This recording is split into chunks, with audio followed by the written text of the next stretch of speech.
गुल प्लाजा के नाम से, और वहां पर आग लगती है और आग फिर कई घंटों तक, घंटे क्या कहें दिनों तक जो है वो जारी रहती है, उस पर काबू नहीं पाया जाता। अभी 2 दिन पहले एक रिपोर्ट सामने आई थी कि 100 से जायद बच्चों के साथ ज्यादती करने वाला जो मामला है वो। देखिए, ये बड़ा ड्रोना केस था जो दिन कराची से रिपोर्ट हुआ।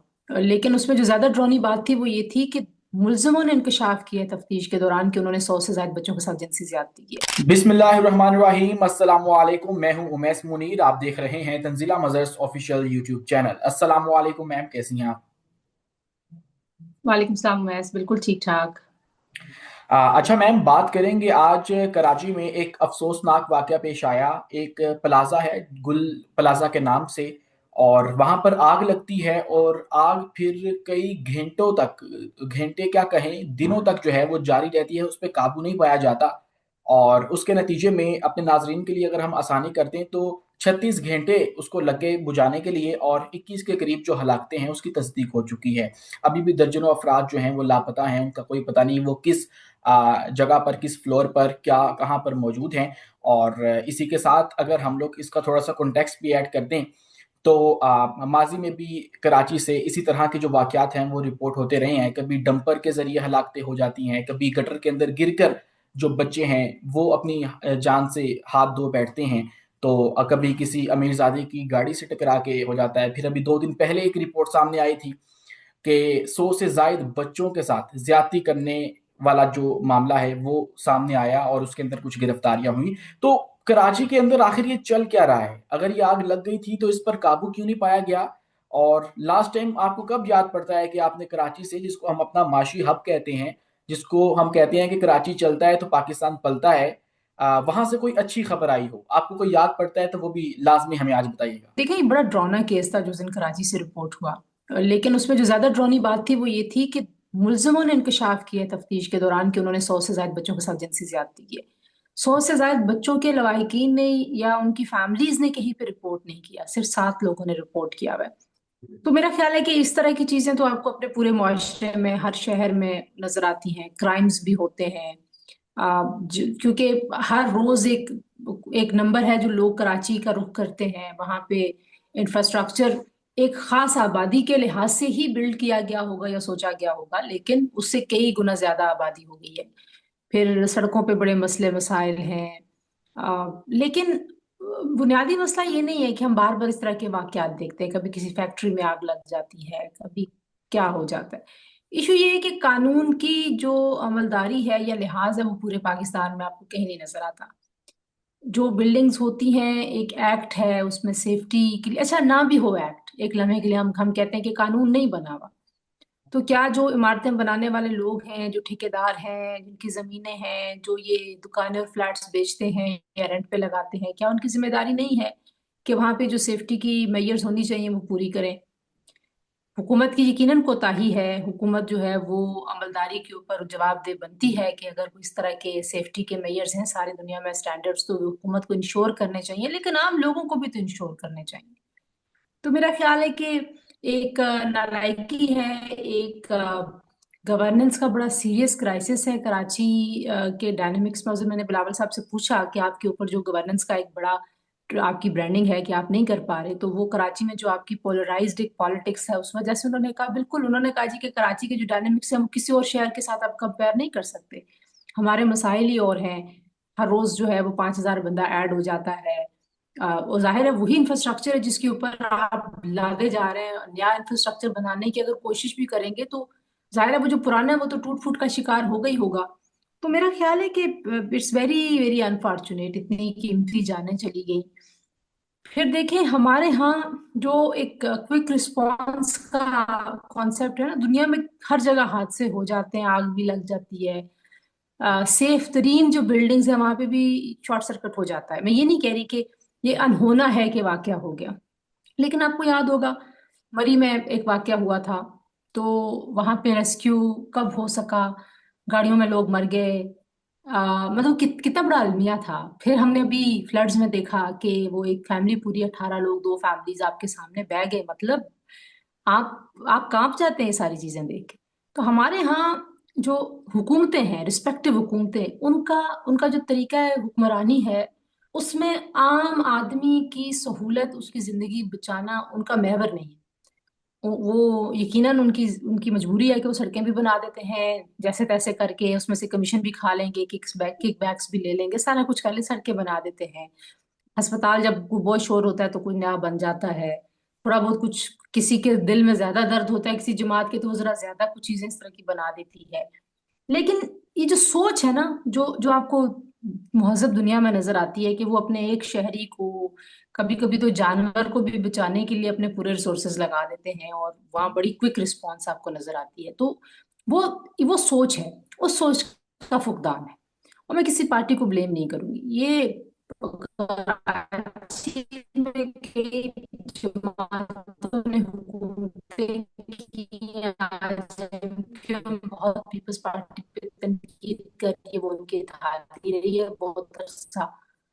یہ بلڈنگز تو پرانی بنی ہوئی ہے نا، تو اگر بلڈنگ سے کوئی بائی لاس بھی یہ عمارتیں بنی ہیں، پھر اس کے وہ گرنے والی ہیں، ان کی چھتیں گرنے والی ہیں، ان کے حالات برے ہیں، تو حکومت نے بھی کوئی کسی قسم کی کوئی اس پہ کارروائی نہیں کی۔ آپ انتظار کرتے ہیں ایک حادثہ ہوگا، حادثے کے بعد آ کے پھر آپ لواحقین کے لیے مدد کا اعلان کر دیتے ہیں۔ انسان کی زندگی کی کوئی قیمت ہی نہیں ہے اس کا۔ دکانداروں کو ہو سکتا ہے جو مالی نقصان ہوا ہو وہ پورا ہو جائے، ہو سکتا ہے، ہو سکتا ہے بہت زیادہ نقصان ہوا ہے لیکن ہو سکتا ہے چلیں، لیکن جو جان کا نقصان ہے وہ کیسے پورا ہوگا؟ تو میرا خیال ہے سوچ کا مسئلہ ہے، اور یہ سوچ تبھی بدلے گی جب لوگ بھی ان سیریس گورننس کے ایشوز کی طرف اپنی توجہ کریں گے۔ لوگ بھی ایسے ہی ہیں، تماش بھی قوم ہے، تماشا لگ جاتا ہے۔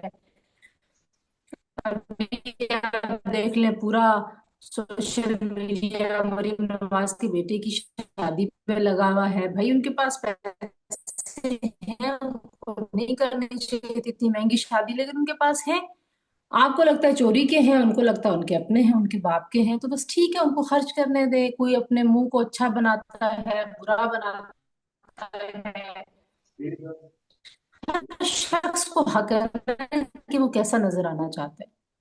بال بنانا سیکھتے ہیں لوگ، گنجے ہوتے ہیں اپنے بال لگواتے ہیں، مطلب مطلب آپ دیکھیں نا، آپ اسے پہلے ڈاکٹر نبیہ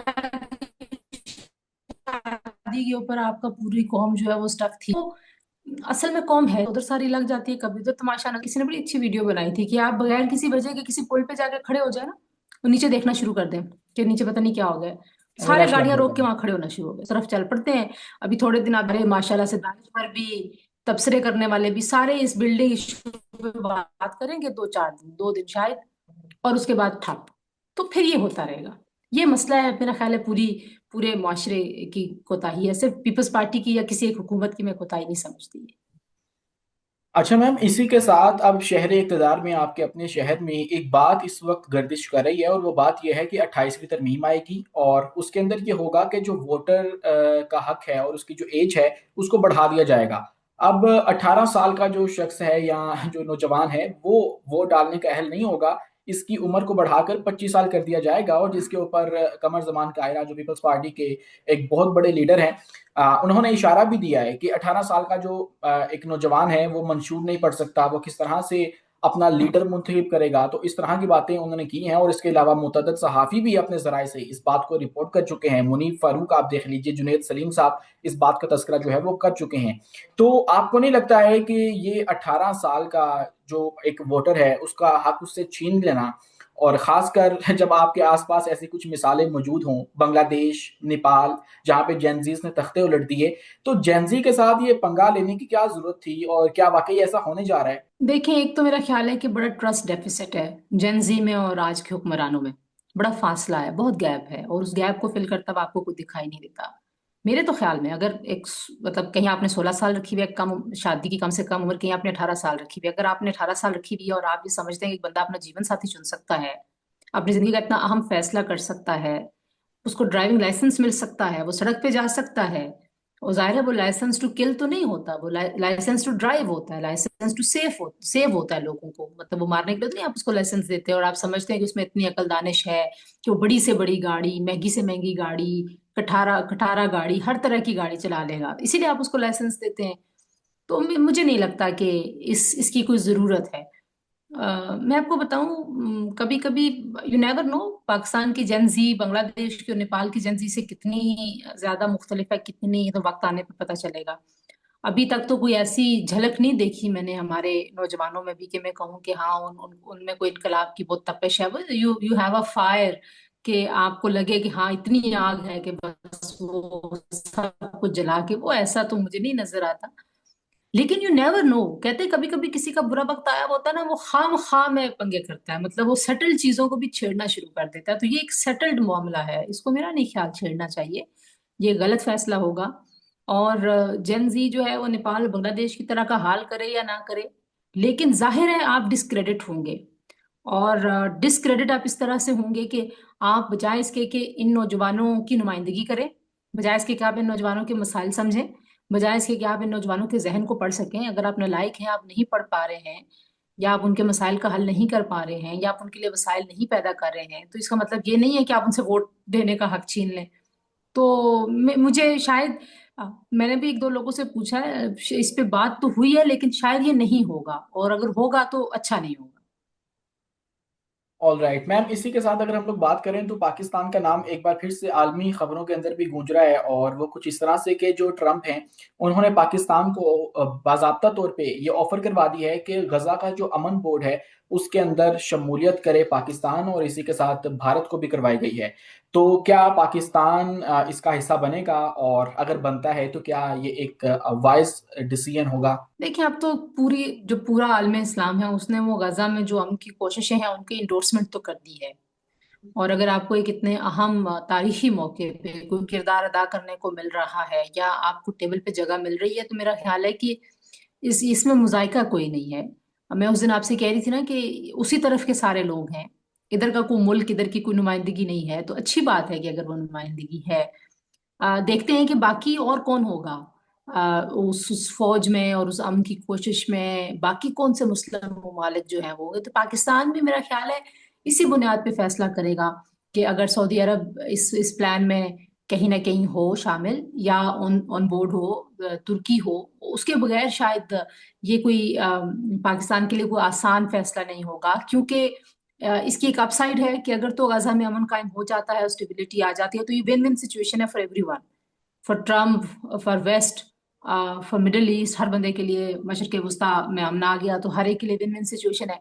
और खुदा ना खास्ता सिचुएशन जो है वो उस तरह की क्योंकि हमने देखा है कि जहां भी जंग बंदियां हुई हैं, जहां पे भी कोई इस तरह के निजाम लाने की कोशिश की गई है, कहीं ना कहीं वो जो वहाँ का इंडिजिनस निजाम होता है, जब आप उसको दबाने की कोशिश करते हैं तो थोड़ी देर के लिए तो आपको लगता है कि चीजें हमारी मर्जी से हो रही है, लेकिन वो फायर बैक भी करती हैं चीजें। तो वहां पे ज़ाहिर है हमास अभी तो कह रही है कि हम दस्तबरदारी कर रहे हैं, वो कह रहे हैं कि फलस्तीनी अथॉरिटी बाइख्तियार होगी, इंडिपेंडेंट होगी, तो हम छोड़ देंगे जो मामला है, हुक्मरानी भी छोड़ देंगे। लेकिन लेट्स सी कि ये जो बोर्ड बनाया है सदर ट्रम्प ने, ये कैसा रोल प्ले करेगा।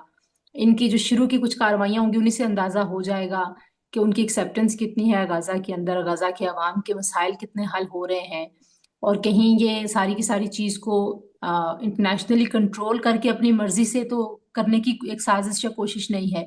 तो ये सब चीजें मेरा ख्याल है कि काफी सेंसिटिव है। लेकिन it's it's good thing Pakistan को एक अहम तरीन मौके पे, जिस पे पूरी दुनिया की नजरें लगी हुई हैं और जिस पे दुनिया की सबसे बड़ी ताकत कोशिश कर रही है और क्रेडिट ले रही है, अगर उसमें पाकिस्तान का नाम आ रहा है और पाकिस्तान को बाकायदा तौर पे जो है वो दावत दी गई है, आज फॉरेन ऑफिस ने इसको कंफर्म भी कर दिया है, तो लेट्स सी कि पाकिस्तान क्या जवाब देता है। लेकिन ऑप्टिक्स के हिसाब से तो ये बहुत अच्छी बात है। ऑल राइट, तो नाज़रीन इकराम, आपने आज का प्रोग्राम देखा है, आपको ये कैसा लगा कमेंट सेक्शन में अपनी राय से आगाह लाजमी कीजिए, और मज़ीद इसी तरह की वीडियोस देखने के लिए हमारे चैनल को लाइक करें, सब्सक्राइब करें और शेयर करना हर किस्मत भूलें। शुक्रिया, अल्लाह हाफिज़।